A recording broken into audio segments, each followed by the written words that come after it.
Lors de sa conférence de presse du 29 septembre, Google a officialisé deux Nexus, deux Chromecast, une tablette sans oublier Android 6 alias Marshmallow. Voilà pour le résumé du résumé. Allez, on rentre dans le vif du sujet avec les nouveaux Nexus.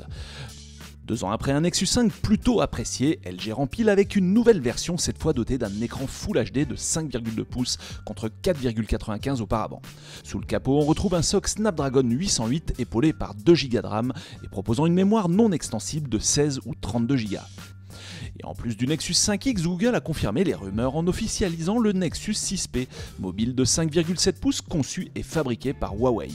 Outre sa taille un poil plus généreuse, le 6P se distingue par la résolution QHD de sa dalle, sa coque unibody en métal, son processeur Snapdragon 810 et ses 3 Go de RAM, soit 1 Go de plus que le Nexus 5X. Mais aussi et surtout grâce à sa batterie généreuse de 3450 mAh, même s'il est dommage que le 6P fasse l'impasse sur la recharge par induction. Du côté des caractéristiques communes, les mobiles de LG et Huawei seront équipés d'un capteur d'empreinte digitale et de 2 haut-parleurs en façade.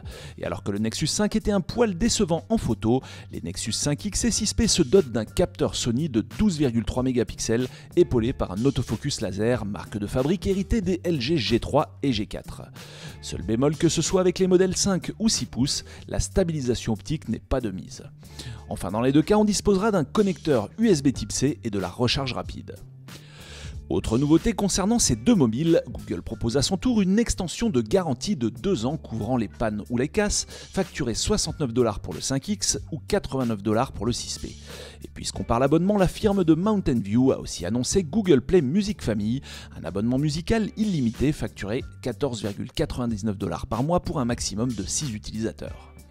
Après les deux Nexus, place aux deux Chromecast. Le premier s'inscrit dans la suite logique de Chromecast mais adopte un nouveau look arrondi. Il est associé à un câble HDMI souple histoire de s'accommoder à l'arrière encombré de nos téléviseurs. De plus, Google promet de meilleurs débits Wi-Fi grâce à une nouvelle disposition des antennes.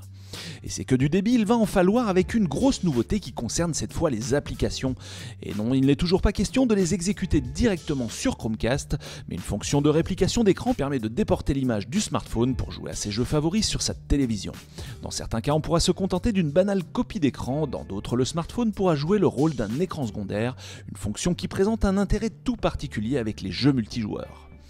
Enfin, pour les vidéos, Google promet une lecture quasi instantanée grâce à un système de préchargement qui s'enclenchera avant même que l'utilisateur ait appuyé sur le bouton de lecture.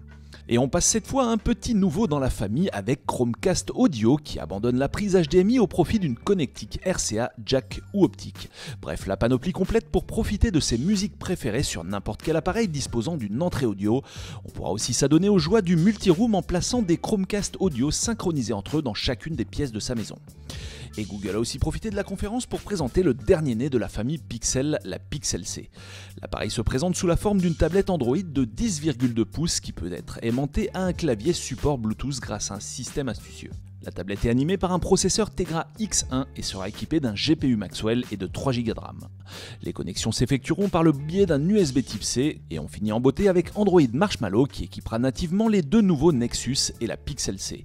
Au menu, Google promet d'augmenter la durée de vie des batteries de 30% en diminuant la fréquence des synchronisations lorsque le téléphone ou la tablette est immobile.